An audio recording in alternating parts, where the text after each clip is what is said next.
Welcome back, my friends. Thanks again for joining us for another episode as we continue our study through the book of Hebrews. If you're following along with us in your Bible or tablet or phone, we are in Hebrews chapter 11, and we're going to jump into verse number 17 in just a moment. We're working through our way through the book of chapter 11 as we walk through what is known as the Heroes of the Faith, the Hall of the Faith, this chapter that depicts not only the definitions and descriptions of faith, but people who followed and lived this. And please remember, as we said, I believe within the last episode, we must catch on to the fact these were not perfect men and women. They were just men and women who lived by faith. They were often known as much for their failures as their great strengths, but God still used them. And so we sometimes look and say, I'm not perfect. I haven't always been perfect. God never intended us to be. God is fully aware of our frailty. But if we live by faith, we can accomplish great things. It's in our own strength that we fail. It's in our faith in God that we grow, which is why He challenges us to live in faith. And it's in faith we see great blessings and great victories. So go ahead, let's continue working through chapter 11. Chapter 11, we're going to jump into verse 17. By faith, Abraham, when he was tested, offered up Isaac. And he who had received the promises was in the act of offering up his son, only son, of whom it was said, through Isaac shall your offspring be named. Now, please remember, it's an important part of this. So God had commanded Abraham to take his only son, Isaac, take him to the Mount of Moriah, and to sacrifice him there. Of course, he clarifies, the author here clarifies, that this was the only son for whom the promise was supposed to come. The promise of the great nation was supposed to come through Isaac. And so he immediately, you would think, that's crazy, but Abraham had such faith that he recognized, I don't know what he's going to do, but he's already promised us he cannot lie. He's already proven his ability, and so he lived in obedience. And so in verse number 19, he said, he considered that God was able even to raise him from the dead, from which, figuratively speaking, he did receive him back.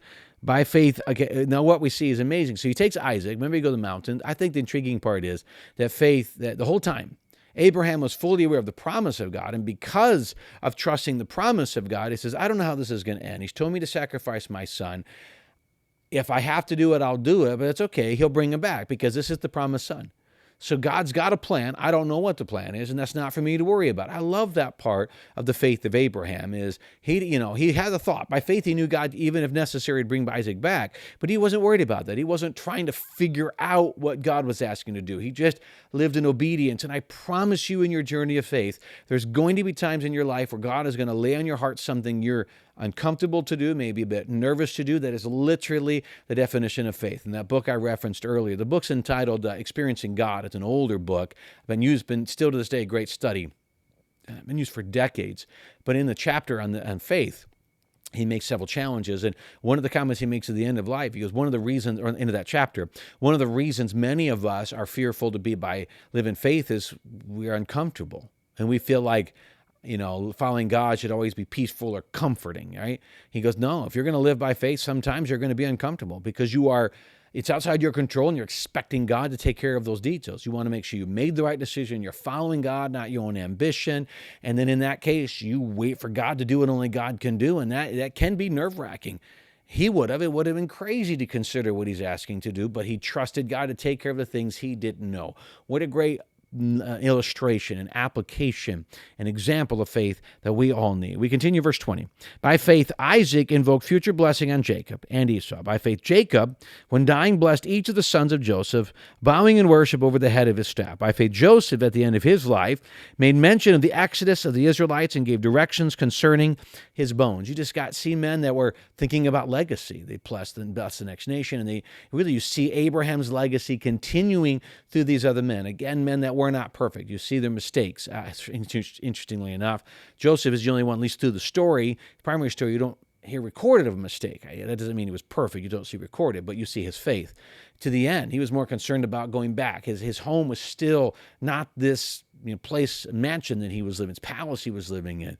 He had an understanding of the importance to leave this place at one time. But you see the legacy being developed through all of this. Verse 23, by faith Moses, when he was born, was hidden for 3 months by his parents because they saw that the child was beautiful and they were not afraid of the king's edict. The king's edict was that, remember, they were in slavery, and the children of Israel, the Hebrews, were getting too many. So they said anybody under a certain age, all the Hebrew boys, babies, would be killed. That way you're going to kill off a generation by killing off the boys.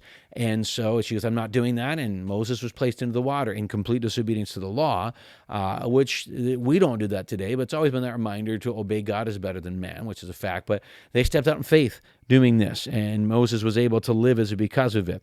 Verse 24, we see how that translates to Moses. Right? Verse 24, by faith Moses, when he was grown up, refused to be called the son of Pharaoh's daughter, choosing rather to be mistreated with the people of God than to enjoy the fleeting pleasures of sin. Man, what a challenge.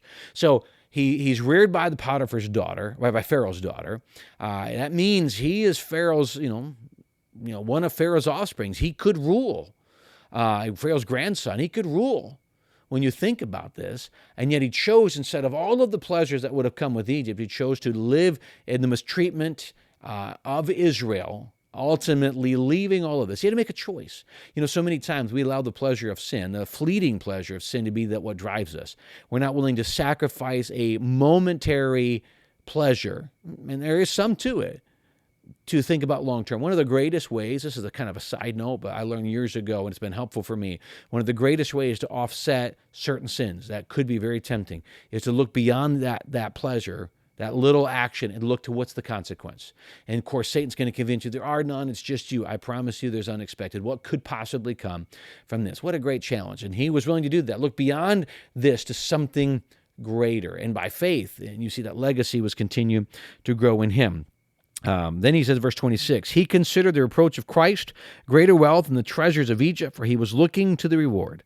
By faith he left Egypt, not being afraid of the anger of the king. The anger of the king probably because he had killed an Egyptian. For he endured as seeing him who is invisible. He kept going, trusting in God, who he had not seen. He knew of God, but he had not personally. Like that's what faith is. We don't see him. And then verse 28, by faith he kept the Passover and sprinkled the blood so that the destroyer of the firstborn might not touch them. So much. He is literally going through so much history of Genesis here. By Moses is leading the people, and yet he's willing to take the step. Please understand that would have been considered a horrible thing to kill that animal. It would have been against the law in that time, and to put the blood on the outside would have basically stated we're not going to follow Egyptian law, and yet he continually was obeying God's law. He continues in verse 29, by faith the people crossed the Red Sea as on dry land, but the Egyptians, when they attempted to do the same, were drowned. By faith the walls of Jericho fell down after they had been encircled for 7 days. By faith Rahab, the prostitute, did not perish with those who were disobedient, because she had given a friendly welcome to the spies. And we can continue. I'm going to jump onto a unique section of Scripture in the next episode, but you see just a bunch of things there as this story Moses continues all the way back for the children of Israel, back even to Rahab. I love that part because Rahab, think about this, Rahab is included in the Hall of Faith, and up to the point where these men came, she was a prostitute. Don't you? And ultimately comes in the lineage of Jesus.